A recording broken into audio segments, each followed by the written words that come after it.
बिस्मिल्लाहिर्रहमानिर्रहीम। अस्सलाम वालेकुम। मैं गहरी नींद सो रही थी जब मुझे किसी ने झंझोड़ कर उठा डाला था।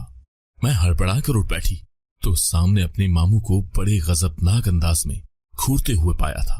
उन्होंने कुछ कहे बिना ही मेरे मुंह पर थप्पड़ों की बरसात कर दी थी। मैं सकते के आलम में खड़ी की खड़ी रह गई थी। फिर बड़ी मुश्किल से हिम्मत करके बोली, मामू आखिर मेरा कसूर क्या है? तो मामू ने एक लड़के का हाथ पकड़कर उसे मेरे रूबरू खड़ा कर दिया और बोले, ये है तुम्हारा कसूर। रात के इस पहर तुम्हें अपने कमरे में यूं लड़का बुलाते हुए शर्म नहीं आई क्या? मैंने तुम्हें प्यार दिया, मान दिया और उसके बदले में तुमने मेरे सर में खाक ही डाल दी। मैं हक्का बक्का खड़ी रह गई थी।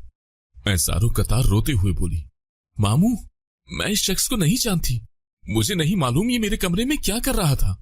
मैंने लड़के को गिरेबान से पकड़ लिया और बोली, सच सच बता दो तुम कौन हो और मेरे कमरे में क्या कर रहे थे, नहीं तो अल्लाह तुम पर अजाब नाजिल करेगा, तुम्हें रुसवा कर देगा। वो लड़का एक पल के लिए तो परेशान हो गया, फिर बोला, अल्लाह मुझे क्यों तबाह करेगा, सारा कसूर तो तुम्हारा है, तुमने ही तो बुलाया था यहां मुझे। मोमानी ने आगे बढ़कर उस लड़के को थप्पड़ दे मारा था। फिर बोली, तुम्हें शर्म नहीं आती ऐसे अल्फाज अदा करते हुए? निकल जाओ मेरे घर से, और अगर आज के बाद मैंने तुम्हारी परछाई भी देख ली तो तुम्हें थाने पहुंचा दूंगी। मोमानी मामू का हाथ पकड़कर जबरदस्ती ही उन्हें अपने साथ ले गई थी, जबकि दुआ मेरे साथ आकर चिपक गई और मेरे गले लगकर रोने लगी थी। वो बोली, अब्बू ने बहुत गलत किया बाजी, उनको इस बात का इल्म नहीं है क्या कि आपकी नेचर कैसी है? मैं ज़ारो कतार रोती रही थी। सुबह हुई तो मामू ने मुझे हुक्म सुना दिया कि वो मेरी शादी इमरजेंसी में ही कर रहे हैं, क्योंकि वो मेरी वजह से बदनामी मोल नहीं ले सकते। उन्होंने मेरे लिए 2 बच्चों का बाप ढूंढा था। उसकी उम्र 45 साल थी, बीवी का इंतकाल हो चुका था, उसे अपने बच्चे संभालने के लिए औरत चाहिए थी। मैंने इनकार नहीं किया था, क्योंकि मेरे पास इनकार का ऑप्शन था ही नहीं। मेरे वालिदैन मेरे बचपन में ही इंतकाल कर चुके थे। मामू ने ही बाप बनकर पाला था। अब न जाने किसके कहने पर वो लड़का मेरे कमरे में आ गया और मेरे बाप जैसे मामू को मुझसे बदगुमान कर डाला।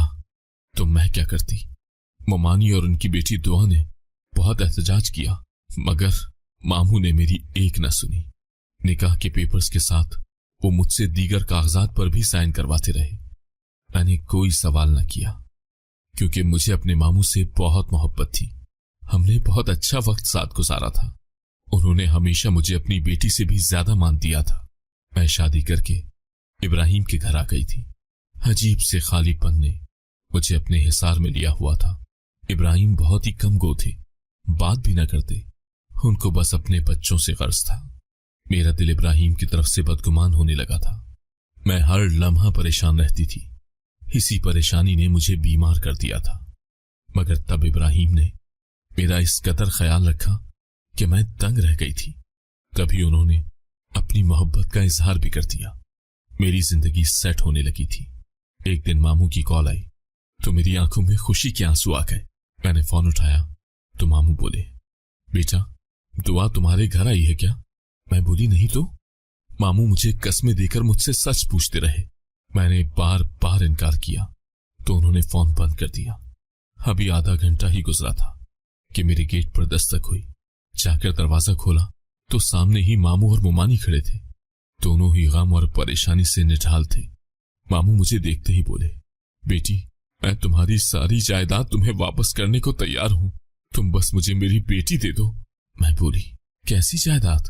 तभी मेरे घर के दरवाजे पर दोबारा दस्तक हुई। इस बार दरवाजा खोला तो सामने दुआ और वही लड़का खड़ा था जो उस रात मेरे कमरे में घुस आया था। वो दोनों घर के अंदर आ गए तो मामू और मोमानी को सांप ही सूंघ गया था।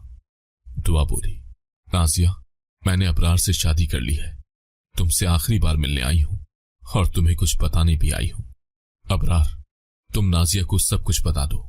वो लड़का बोला, आपी प्लीज मुझे माफ कर दें, मैं आपके घर पैसे की लालच में आया था। आपके मामू ने मुझे आपके कमरे में खुद ही भेजा था और बाद में ये ड्रामा रचाया था।